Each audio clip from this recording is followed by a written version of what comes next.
50 years ago, the landscape of cinema changed forever, with the release of Steven Spielberg's Jaws. This release was the culmination of many industry shifts happening at the time, and the beginning of something entirely new. As many of you know, this marked the true beginning of the blockbuster era. The term blockbuster had been used before, for films like The Exorcist. But Jaws was the first film where the term blockbuster had been embedded into the cultural zeitgeist. This film's theatrical run was nothing short of a phenomenon. Lines outside the theater would stretch across entire city blocks, prompting the headlines that this film was literally busting the blocks. And from that point forward, the modern use of the word blockbuster was born. A film that didn't just succeed, but would take over the world. To understand how we got here, we need to turn the clocks back to the late 1960s, to when another seismic shift rocked Hollywood. For decades, American films were governed by the Hays Code, a strict set of guidelines put in place in 1933 that censored depictions of sex, violence, or anything considered immoral at the time. But the cracks began to form in the early 60s, when directors like Alfred Hitchcock would push the boundaries of the code, with films like Psycho, and British imports like Peeping Tom would test the waters even further. The true breaking point came in 1968, with the release of George Romero's Night of the Living Dead, a brutal, nihilistic horror film, released without a rating, shocking audiences and critics alike. Just a month later, the Hays Code would be officially scrapped, replaced with the MPAA rating system, a more flexible framework that allowed for mature content under labeled age guidelines. This opened the floodgates. A new young generation of filmmakers emerged who were bold and unafraid to tackle controversial and unconventional themes. This was the birth of the new Hollywood movement. The films of this era were provocative, taboo, controversial, and groundbreaking.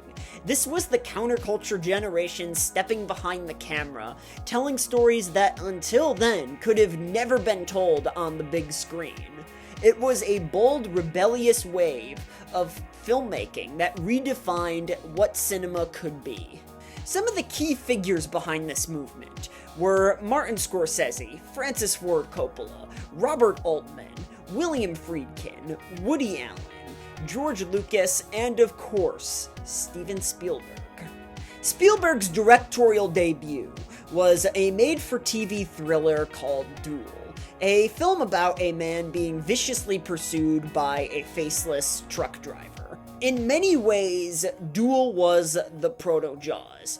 It was here where Spielberg first began experimenting with tension, pacing, and suspense, laying the groundwork for the cinematic mastery he would bring to Jaws just a few years later. Duel was both a success for the network and for Spielberg, earning him critical acclaim and marking him as a rising talent to watch. The film's popularity eventually led to the release of an extended cut in theaters in 1974. For his next major project, Spielberg would choose to adapt Peter Benchley's best-selling novel Jaws, a decision that would not only define his career, but change the course of cinematic history forever. The production of Jaws was notoriously a nightmare. The mechanical shark, nicknamed Bruce, kept breaking down. Tensions were sky high, they went over budget, and nothing seemed to be going right. Spielberg was forced to adapt. Since the shark barely worked, he made the bold choice to just show it minimally. Instead of relying on the creature itself, he would use clever stand-ins, like floating barrels, a torn-up dock, the music of John Williams, or even just the camera itself, to suggest the shark's presence. Ironically, this creative workaround worked in the film's favor. By withholding the full reveal of the shark, Spielberg built tension masterfully. The audience didn't get a good look at the shark until well past the halfway point, and when it finally appears, it feels earned. The fear had already taken root in our imagination. Spielberg spent roughly $1 million on this film's marketing, which is equivalent to nearly $6 million today. At the time, this level of promotional spending was unprecedented for a movie. The film's now iconic tagline, "See it before you go swimming," wasn't just catchy, it sparked a national frenzy. The marketing campaign for this film ended up working beautifully. This film would pack theaters, but this success came with a rather unexpected side effect: widespread fear.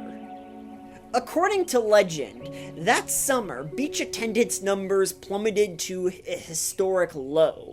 Audiences left the theater terrified of the ocean. The summer of 1975 didn't just belong to Jaws.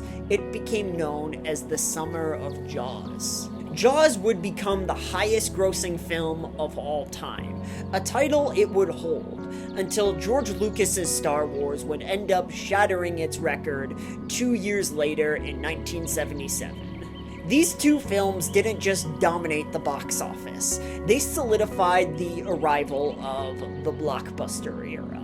But this success would come at a cost.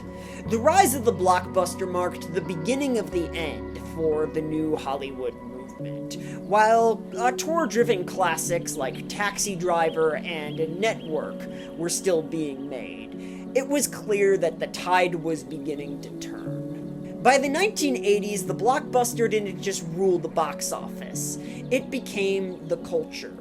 Dark, mature, and challenging films like One Flew Over the Cuckoo's Nest and The French Connection became rarer, replaced by crowd-pleasing franchises, toy tie-ins, and summer event movies.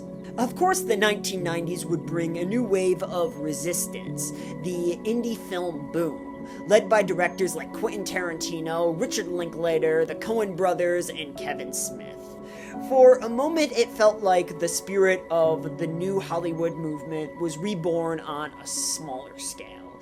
But even so, the dominance of the blockbuster would endure. Today, in the age of multiverses, billion-dollar franchises, and streaming algorithms, the blockbuster still remains as the dominant force in mainstream cinema. What began with Jaws, a broken shark, a risky release, and a filmmaker forced to improvise, has evolved into an industry defined by tentpoles, cinematic universes, and global spectacle. Jaws didn't just create the blockbuster, it created a blueprint that Hollywood is still trying to chase 50 years later.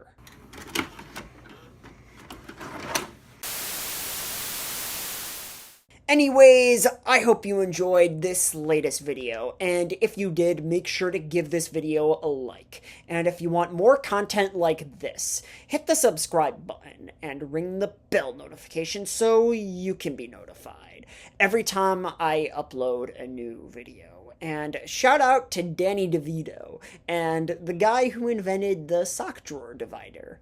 You are both legends. Thanks for watching.